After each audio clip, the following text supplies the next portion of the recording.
Before the first drop of rain ever touched the earth, mankind had already begun to drown, not in water, but in the weight of his own corruption. But tell me, do you remember how long the rain fell? Was it truly 40 days and 40 nights, the flood that covered the earth, until every mountain was swallowed by the deep? And how many pairs entered the ark?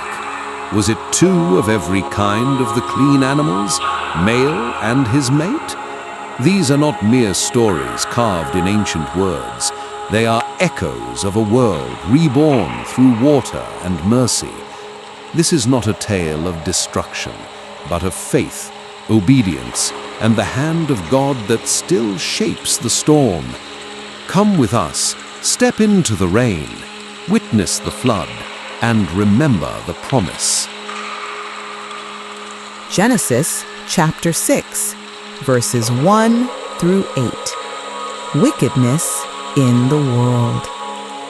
When human beings began to increase in number on the earth, and daughters were born to them, the sons of God saw that the daughters of humans were beautiful, and they married any of them they chose. Then the Lord said, "My spirit will not contend with humans forever, for they are mortal. Their days will be 120 years. The Nephilim were on the earth in those days, and also afterward, when the sons of God went to the daughters of humans and had children by them. They were the heroes of old, men of renown.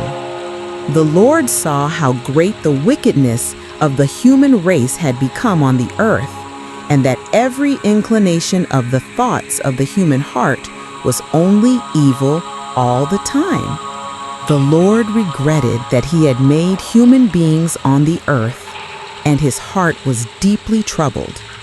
So the Lord said, I will wipe from the face of the earth the human race I have created, and with them the animals, the birds, and the creatures that move along the ground, for I regret that I have made them. But Noah found favor in the eyes of the Lord. Genesis 6, 9 through 22. Noah and the flood.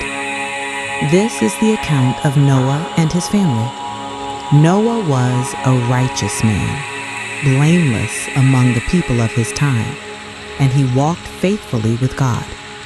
Noah had 3 sons, Shem, Ham, and Japheth. Now the earth was corrupt in God's sight and was full of violence. God saw how corrupt the earth had become, for all the people on earth had corrupted their ways. So God said to Noah, I am going to put an end to all people, for the earth is filled with violence because of them. I am surely going to destroy both them and the earth. So make yourself an ark of cypress wood. Make rooms in it and coat it with pitch inside and out. This is how you are to build it.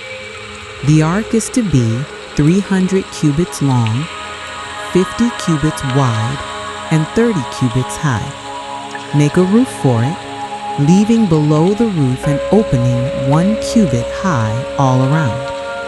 Put a door in the side of the ark and make lower, middle, and upper decks. I am going to bring floodwaters on the earth to destroy all life under the heavens, every creature that has the breath of life in it. Everything on earth will perish.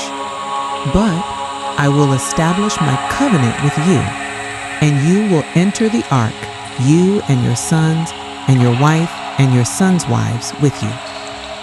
You are to bring into the ark 2 of all living creatures, male and female, to keep them alive with you.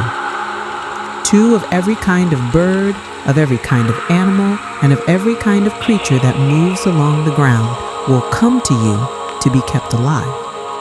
You are to take every kind of food that is to be eaten and store it away as food for you and for them. Noah did everything just as God commanded him. Genesis chapter 7, verses 1 to 24. Then the Lord said to Noah, "Go into the ark, you and your whole family, because I have found you righteous in this generation. Take with you 7 pairs of every kind of clean animal, a male and its mate, and 1 pair of every kind of unclean animal, a male and its mate. And also 7 pairs of every kind of bird, male and female, to keep their various kinds alive throughout the earth. 7 days from now, I will send rain on the earth for 40 days and 40 nights, and I will wipe from the face of the earth every living creature I have made." And Noah did all that the Lord commanded him. Noah was 600 years old when the floodwaters came on the earth. And Noah and his sons and his wife and his sons' wives entered the ark to escape the waters of the flood. Pairs of clean and unclean animals, of birds and of all creatures that move along the ground, male and female, came to Noah and entered the ark as God had commanded Noah. And after the 7 days, the flood waters came on the earth.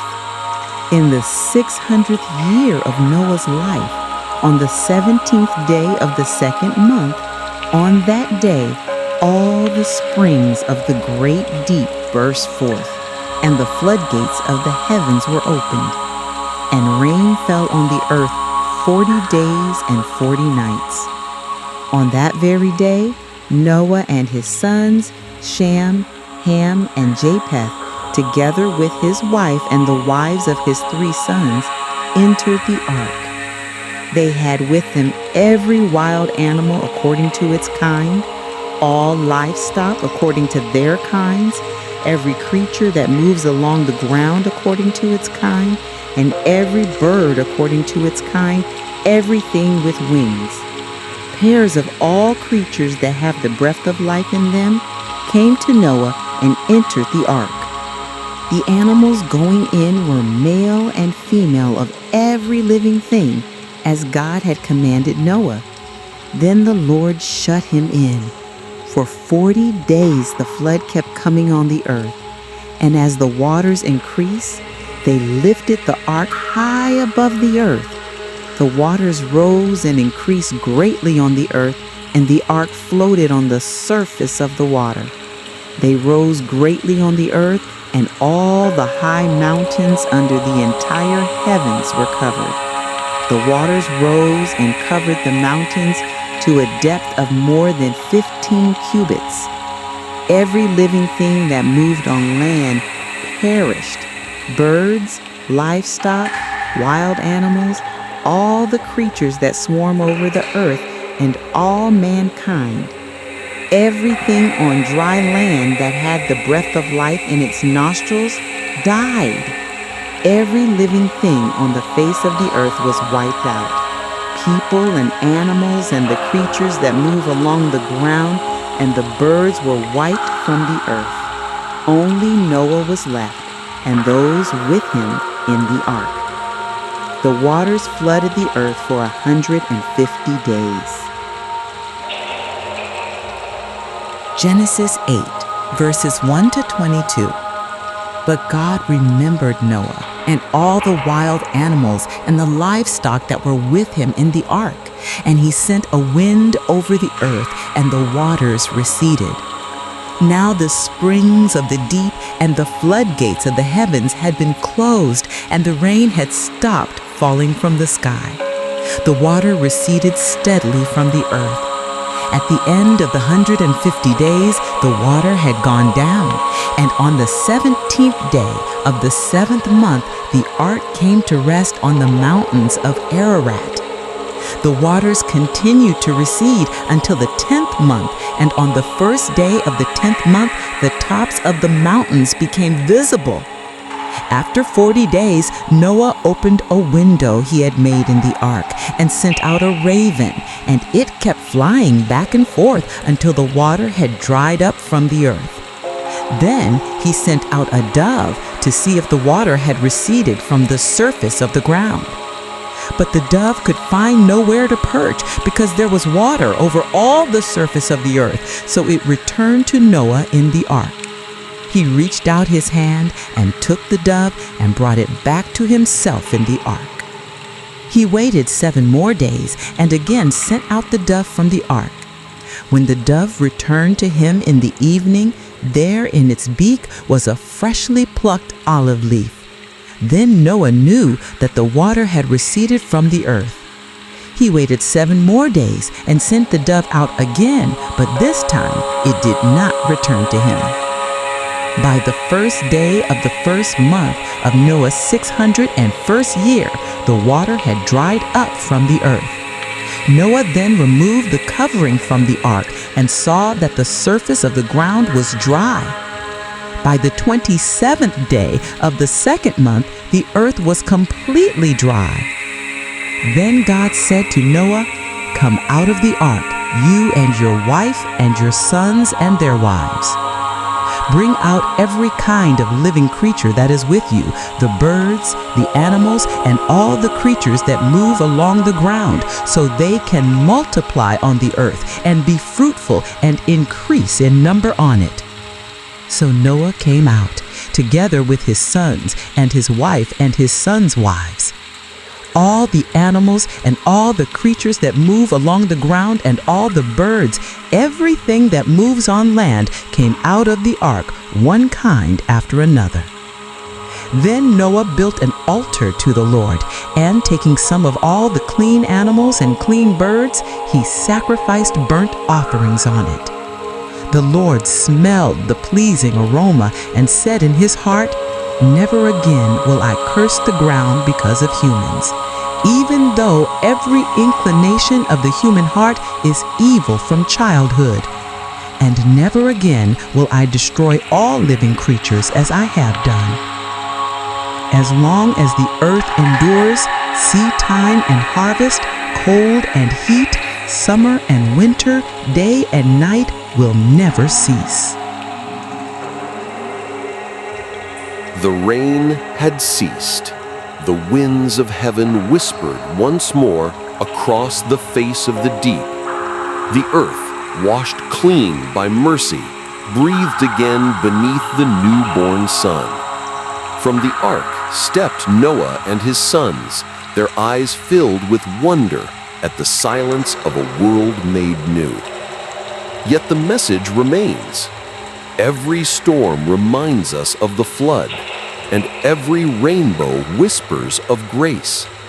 Remember the promise, walk with God. But the story does not end here.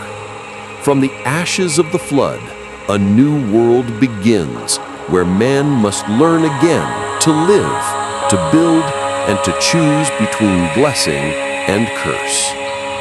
Join us in the next chapter, The Covenant Renewed. Follow and subscribe to witness the next great chapter of Genesis. The journey continues.